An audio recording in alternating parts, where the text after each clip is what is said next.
Hi all, welcome to Competitive Cracker.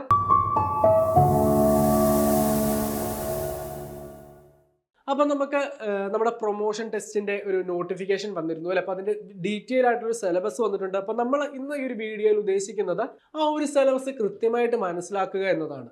ആ സിലബസിന് നമുക്ക് മനസ്സിലാക്കുക അറിയാം, നിങ്ങൾ JDC കോഴ്സ് ഒക്കെ പാസ്സായ ആളുകളാണ്. അപ്പോൾ നമുക്ക് അത്യാവശ്യം പരിചിതമായ ഒരു സിലബസ് ആണ്. എന്നാൽ തന്നെ കുറച്ച് ഭാഗങ്ങൾ നമുക്ക് എന്തുണ്ട് കൂടുതലായിട്ട് പഠിക്കേണ്ടതുണ്ട്. അപ്പം ഒരു കറക്റ്റ് സിലബസ് ഉണ്ട്. ആ ഒരു സിലബസ് കൃത്യമായി ഫോളോ ചെയ്ത് കഴിഞ്ഞാൽ നമുക്ക് ഈ ഒരു പ്രൊമോഷൻ ടെസ്റ്റ് ക്രാക്ക് ചെയ്ത് നമുക്ക് എന്ത് ചെയ്യാം, പ്രൊമോഷൻ നേടി നിങ്ങളുടെ ഒരു ആഗ്രഹിക്കുന്ന ഒരു പോസ്റ്റിലേക്ക്, അതായത് പ്യൂണിൽ നിന്ന് ക്ലർക്കിലോട്ടൊക്കെ ആകുവാനുള്ള ദൂരം വളരെ നിസ്സാരമാണ്. വളരെ ചെറിയ ഒരു ശ്രമം, നിങ്ങൾ ജോലി കഴിഞ്ഞ് വരുന്നിട്ടുള്ള ഒരിത്തിരി സമയം നിങ്ങൾ ഈ ഒരു പഠനത്തിന് വേണ്ടിയിട്ട് മാറ്റി വെക്കുകയാണെങ്കിൽ ഈ ഒരു എക്സാം നിങ്ങൾക്ക് എന്ത് ചെയ്യാം, ക്രാക്ക് ചെയ്യാനായിട്ട് പറ്റും. അപ്പം നമ്മൾ ഇന്ന് എത്തിയിരിക്കുന്നത് ആ ഒരു സിലബസ് മനസ്സിലാക്കാൻ വേണ്ടിയിട്ടാണ്. സിലബസിനകത്ത് ഏതൊക്കെ ടോപ്പിക്കുകളാണുള്ളത്, ഏതൊക്കെ സബ്ജക്റ്റുകളാണുള്ളത്, അതിന് എത്ര മാർക്കിന്റെ വെയിറ്റേജ് ഉണ്ട് എന്നൊക്കെ മനസ്സിലാക്കുവാനായിട്ടാണ്. അപ്പൊ ആദ്യം നോക്കേണ്ടത് ജനറൽ ഇംഗ്ലീഷ് 5 മാർക്കാണുള്ളത്. സ്പെല്ലിംഗ് ടെസ്റ്റ്, ഓരോ വാക്കുകൾ തന്നിട്ട് അതിന്റെ സ്പെല്ലിംഗ് ഏത് കറക്റ്റ് ആയിട്ടുള്ളത് ഏത് എന്നൊക്കെ നോക്കുക. Usage of noun, verb, adverb, preposition, article, adjective, tense, ഇത്രയും ഭാഗങ്ങളിൽ നിന്ന് നിങ്ങൾക്ക് കിട്ടുന്ന മാർക്ക് എന്ന് പറയുന്നത് എത്രയാണ്?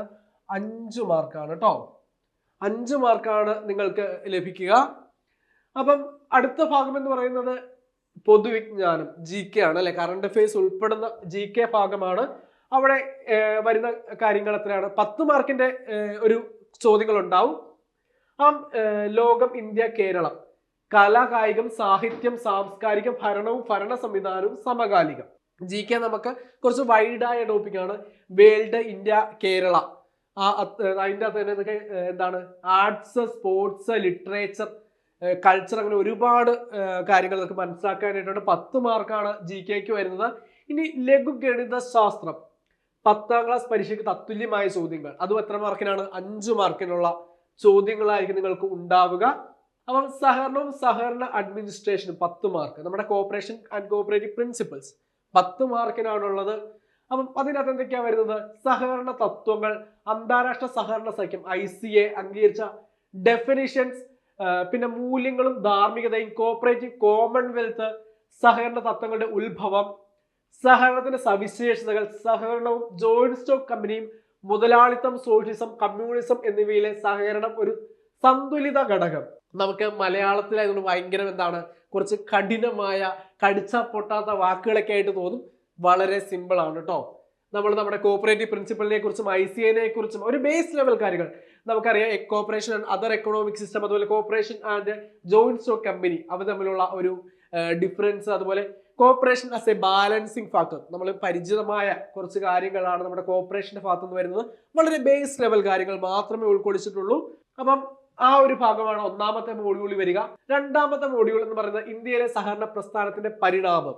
നമുക്കറിയാം 1904 ആക്ട് മുതലാണ് നമ്മുടെ കോഓപ്പറേറ്റീവ് ഒരു ഡെവലപ്മെന്റ് നമുക്ക് പറയാനായിട്ട് പറ്റുക അല്ലെ. അപ്പൊ 1904 ആക്ട്, 1912 ആക്ട്, അതുപോലെ തന്നെ നമുക്ക് 1913 Cochin cooperative societies act, Travancore cooperative societies act, അങ്ങനെ നമ്മുടെ കോഓപ്പറേറ്റീവ് മൂവ്മെന്റിന്റെ ഡെവലപ്മെന്റ് ആണ് നമ്മൾ രണ്ടാമത്തെ മോഡ്യൂളിൽ പഠിക്കുവാനായിട്ടുള്ളത്. അപ്പൊ ആ കൂടെ തന്നെ ഓർക്കേണ്ട കാര്യമുണ്ട്, multi state cooperative societies act, multi unit cooperative societies act ഉണ്ട്. അതാണ് നമുക്ക് വിത്ത് അമെൻമെന്റ് നമുക്ക് പഠിക്കാനുണ്ട് കേട്ടോ. പിന്നെ കമ്മിറ്റികളും കമ്മീഷനുകളും നമുക്ക് ഇവിടെ നോക്കുകയാണെങ്കിൽ കമ്മീഷനുകൾ നമുക്ക് എത്ര കമ്മീഷനുകളാണ് നോക്കാനുള്ളത്? All India rural credit survey committee ഉണ്ട്, അതുപോലെ സഹകരണ credit committee, VL Mehta committee, all India rural credit review committee, survey committee, review committee ഉണ്ട്. കൃഷിക്കും ഗ്രാമവികസനത്തിനുള്ള സ്ഥാപന വായ്പയുടെ ക്രമീകരണങ്ങൾ അവലോകനം ചെയ്യുന്നതിനുള്ള കമ്മിറ്റി, ഒന്നുമില്ല നമ്മുടെ graphic card committee, B Sivaraman committee അല്ലെ. അപ്പൊ നമുക്ക് അറിയാവുന്ന ഭാഗങ്ങൾ തന്നെയാണ്. സഹകരണ സംഘടനയുടെ സംസ്ഥാന അടിസ്ഥാനത്തിലുള്ള സാമ്പത്തിക സഹായം, NCDC, NDDB, NHB, നബാർഡ് മുതലായ ഇൻസ്റ്റിറ്റ്യൂഷൻസിനെ കുറിച്ച് നമുക്ക് പഠിക്കുവാനുണ്ട്. പിന്നെ അടുത്തതെന്ന് വെച്ച് കഴിഞ്ഞാൽ സഹകരണ വിദ്യാഭ്യാസം, കോഓപ്പറേറ്റീവ് എഡ്യൂക്കേഷൻ ആൻഡ് ട്രെയിനിങ് ആണ്. അതിന്റെ need and importance, ICA, NCUI, SCU, CCU, NCCT, Vamnicom, ICM, ASCII, KICMA, CAPE, ഇതിനെ കുറിച്ച് നമ്മുടെ എഡ്യൂക്കേഷൻ ഇൻസ്റ്റിറ്റ്യൂഷൻസിനെ കുറിച്ച് പഠിക്കാനായിട്ടുണ്ട്. അപ്പൊ കേരള കോഓപ്പറേറ്റീവ് സൊസൈറ്റീസ് നിയമങ്ങളും ചട്ടങ്ങളും 15 മാർക്ക്. അടുത്ത ഒരു സബ്ജക്ട് എന്ന് പറയുന്നതാണ് KCS ആക്ട് അല്ലേ, നമ്മുടെ ആക്ട് ആൻഡ് റൂള് 15 മാർക്കിനാണുള്ളത്. അതിനകത്ത് സെക്ഷൻ 2 റൂൾ 2 എന്നിവ പ്രകാരമുള്ള പ്രധാന നിർവചനങ്ങൾ. നമുക്ക് ക്ലർക്കിന്റെ എക്സാമിന് പോലെ ഒരു ഡീറ്റെയിൽ ആയിട്ട് ഏതൊക്കെ ഭാഗങ്ങളാണ് പഠിക്കേണ്ടതെന്ന് പറയാറില്ല. എന്നാൽ ഇവിടെ നമുക്ക് സെക്ഷൻ 2 റൂൾ 2 എന്നിവ പ്രധാന ഡെഫിനിഷൻസ് നമ്മൾ കഴിഞ്ഞ നമ്മുടെ ക്ലാസ്സിലൊക്കെ പറയാറുണ്ട്. ഏറ്റവും ഇമ്പോർട്ടന്റ് ആയിട്ടുള്ള ഡെഫിനിഷൻസ് ഏതൊക്കെയാണ് നമ്മൾ പറയാറുണ്ട് അല്ലേ. അപ്പൊ ആ ഒരു ഡെഫിനിഷൻസ് നമ്മൾ പഠിക്കേണ്ടതാണ്. അടുത്തത് സഹകരണ സംഘടന രജിസ്ട്രേഷൻ സംബന്ധിച്ച നിയമവ്യവസ്ഥകൾ, ആദ്യ പൊതുയോഗം പ്രവർത്തനാരംഭം. അടുത്ത നിയമാവലി, അവയുടെ ഭേദഗതികളും, സഹകരണ സംഘ ബാങ്കുകളിലെ അംഗത്വം, മെമ്പർഷിപ്പ്, അതിന്റെ യോഗ്യതകൾ, അയോഗ്യതകൾ, അംഗത്തിൽ നിന്ന് നീക്കം ചെയ്യലും പുറത്താക്കലും, അംഗങ്ങളുടെ അവകാശങ്ങളും ആനുകൂല്യങ്ങളും. നമുക്കൊരു ക്ലർക്കിന്റെ അസിസ്റ്റന്റ് സെക്രട്ടറിയുടെ ഒക്കെ ഒരു സിലബസ് നോക്കുമ്പോൾ ഒരു വൈഡ് ആയിട്ട് നമുക്ക് 110 സെക്ഷൻ 201 റൂൾ എന്ന് പറഞ്ഞിട്ട് ഒരൊറ്റ ഇതിലാണ് തന്നിരിക്കുന്നത്. ഇവിടെ നിന്നൊക്കെ ക്ലിയർ ആയിട്ട് ഏതൊക്കെ കാര്യങ്ങളാണ് പഠിക്കേണ്ടത് എന്ന് പറയുന്നുണ്ട്.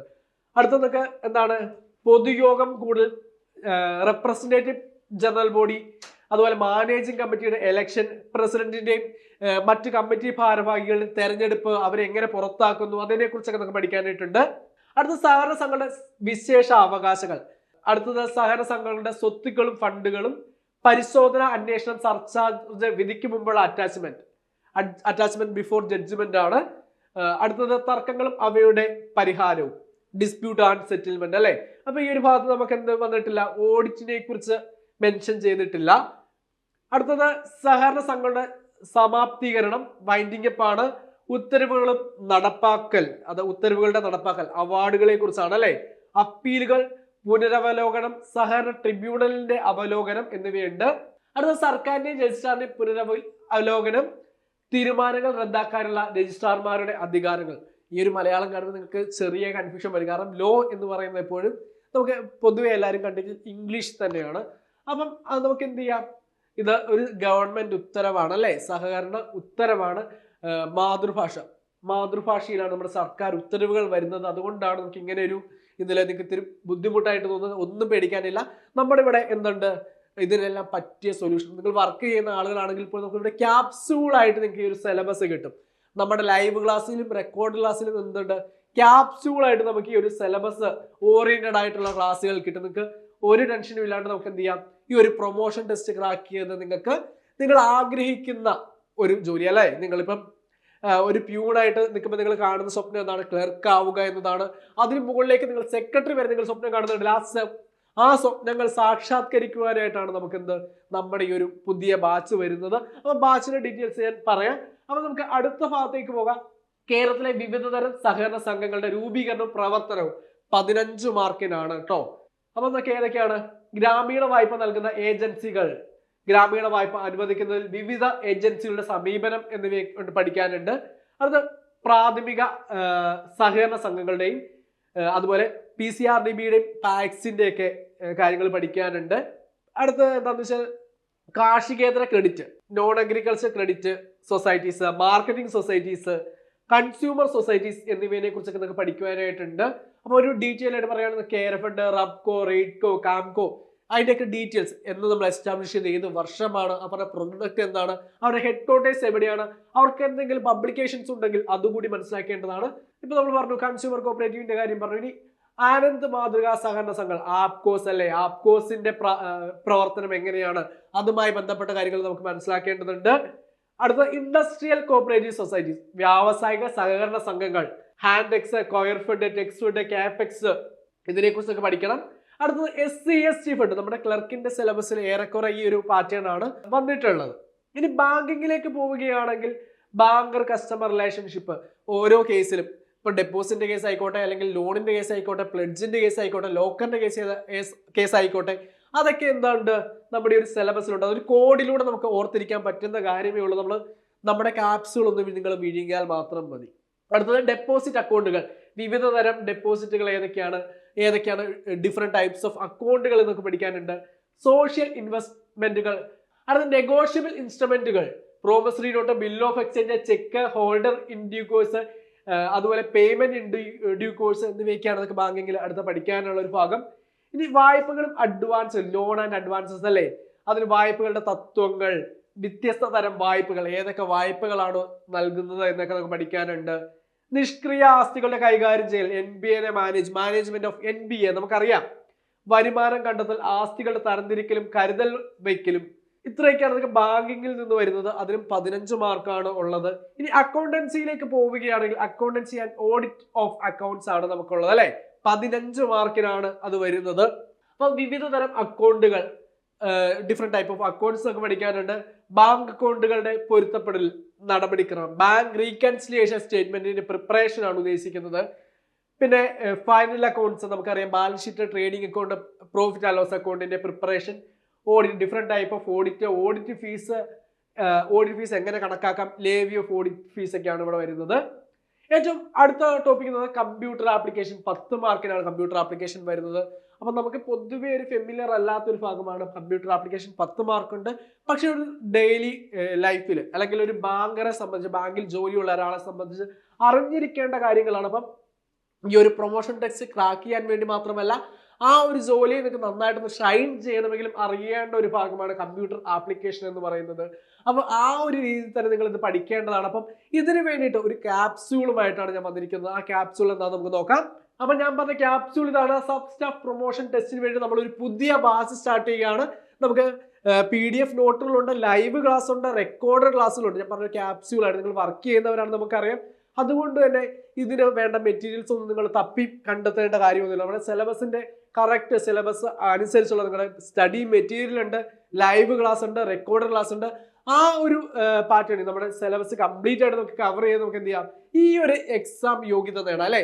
ജൂനിയർ ക്ലർക്ക് പ്രൊമോഷൻ യോഗ്യത നമുക്ക് എന്ത് ചെയ്യാം, CCയോടൊപ്പം നേടുവാനായിട്ട് പറ്റും. അപ്പം ഈ ഒരു പ്രൊമോഷൻ ടെസ്റ്റുമായി നിങ്ങൾക്ക് എന്തെങ്കിലും ഡൗട്ടുകളൊക്കെ ഉണ്ടെങ്കിൽ അത് ക്ലിയർ ചെയ്യുന്നതിന് വേണ്ടി നമ്മളൊരു ഫ്രീ വെബിനാർ നടത്തുകയാണ്.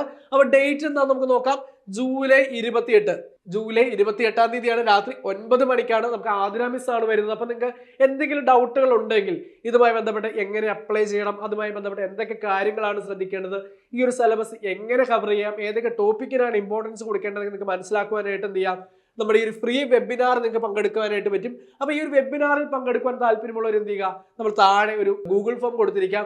അതുപോലെ ഞാൻ ആദ്യം പറഞ്ഞ നമ്മുടെ ക്യാപ്സ്യൂള്, ആ ഒരു ക്യാപ്സ്യൂൾ കൈ കിട്ടുന്നതിന് വേണ്ടി നിങ്ങൾ എന്ത് ചെയ്യുക, നമ്മുടെ ഒരു കോഴ്സ് ജോയിൻ ചെയ്യുക.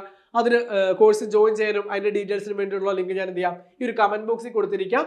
അപ്പം അതുവഴി നിങ്ങൾ നിങ്ങളുടെ അഡ്മിഷൻ ഉറപ്പാക്കുക. ഇതുപോലുള്ള യൂസ്ഫുൾ വീഡിയോസിനായി നമ്മുടെ ചാനൽ ഒന്ന് സബ്സ്ക്രൈബ് ചെയ്തേക്കുക. അപ്പൊ നമുക്ക് മറ്റൊരു വീഡിയോയിൽ കാണാം. താങ്ക്